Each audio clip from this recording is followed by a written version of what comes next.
শাপলা কলি মার্কার প্রার্থী doctor Shamim Hamidi আজকে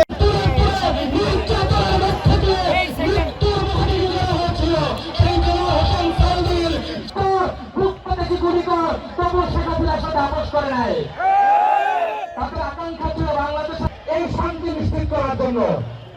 আপনারা আগামী 12 তারিখে মনে করি যিনি এই দাঁড়িপাল্লার প্রার্থী ছিলেন তিনি দাঁড়িপাল্লা ছিল সেটি আজকে শাপলা ইউনিয়নের সম্মানিত আমির জনাব শহীদুল ইসলামের নেতৃত্বে একটি বিশাল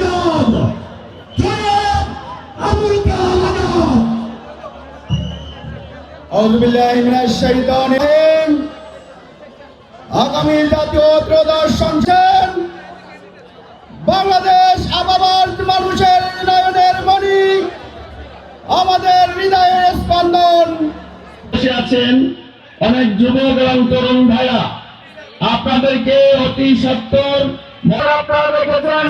কিভাবে রোড নয়, পানি নয়, খন্ড নয়, তারা যুদ্ধ করে বাংলাদেশকে দ্বিতীয়বারের মতো স্বাধীন করে আপনাদেরকে অতি দ্রুত যারা ছায়া আছেন তাদেরকে মঞ্চের সামনে দেওয়ার জন্য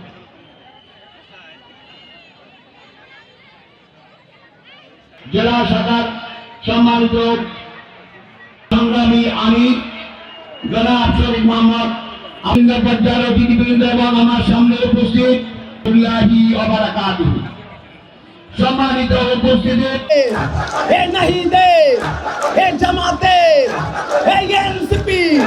এ সাবিলা কালু নানা নানি এ তারুণ্যে লাস্ট ওয়ার্ড মহাবন্ধের জন্য আপনাদেরকে সাহস দেওয়ার জন্য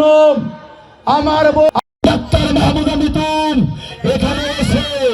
আপনাদের সাহস জুগিয়েছেন, আপনার সাহস পেয়েছেন। আগামী 12